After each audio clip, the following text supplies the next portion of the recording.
केदारनाथ आपदा के दौरान एक 90 साल की बूढ़ी औरत के साथ ऐसा चमत्कार हुआ कि देखकर लोगों के रोंगटे खड़े हो गए। केदारनाथ की भूमि जहां एक और पवित्रता, भक्ति और महादेव की रहस्यमय चमत्कार और उन्हें वहां होने के साक्ष्य देती है, तो दूसरी ओर प्राकृतिक आपदा भी होना आम बात है। जिस भूमि पर महादेव स्वयं रहते हैं, उस भूमि की आग को प्राकृतिक आपदा ही शांत कर सकती है। आज की घटना में केदारनाथ में हुए अब तक की सबसे बड़ी आपदा के बारे में हम आपको बताएंगे। उससे पहले यदि आप महादेव के सच्चे भक्त हैं तो कमेंट बॉक्स में हर हर महादेव लिखकर इस चैनल को सब्सक्राइब जरूर कर लें। यह घटना है जयपुर के एक छोटे से गांव में रहने वाली मालती देवी की। मालती देवी एक 90 वर्ष की बूढ़ी महिला थी और केदारनाथ की आपदा के 3 साल पहले वो केदारनाथ आई थी। मालती देवी के पति की मृत्यु के बाद वो अकेली हो गई थी। हालांकि उनका एक छोटा बेटा था, पर अपनी माँ की ना तो वो इज्जत करता और ना ही कुछ खास लगाव था। बूढ़ी माँ की केवल बस एक इच्छा थी कि वो अपना बचा हुआ जीवन अब बस केदारनाथ जाकर बाबा केदारनाथ की सेवा करे, पर उनका बेटा इस बात पर कभी भी राजी नहीं होता। एक दिन मालती देवी अपने बेटे और बहू की हरकतों से परेशान होकर एक आश्रम में चली गयी,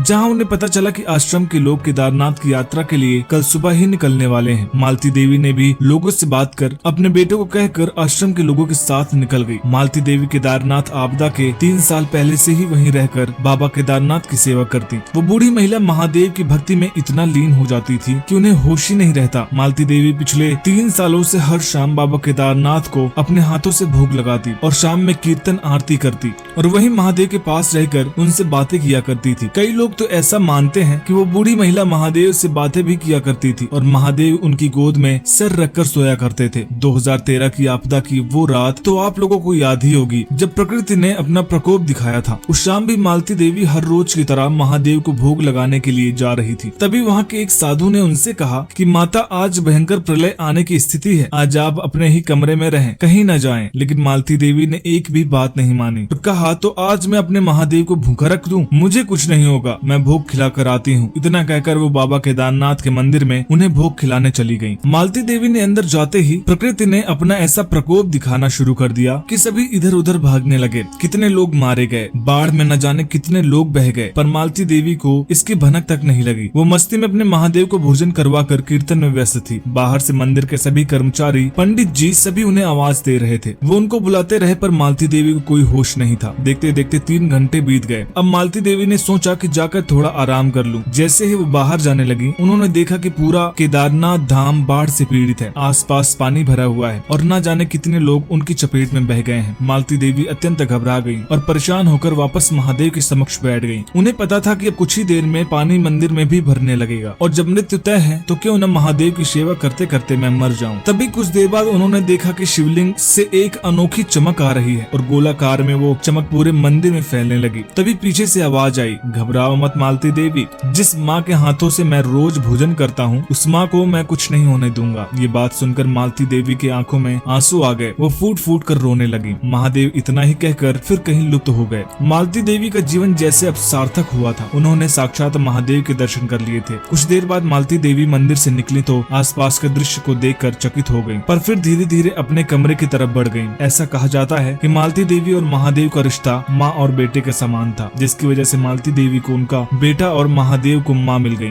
दोस्तों, ये वीडियो कैसे लगे हमें कमेंट बॉक्स में जरूर बताइएगा। वीडियो पसंद आए हो तो वीडियो को लाइक करिएगा, शेयर करिएगा और चैनल को सब्सक्राइब करना मत भूलिएगा। हर हर महादेव।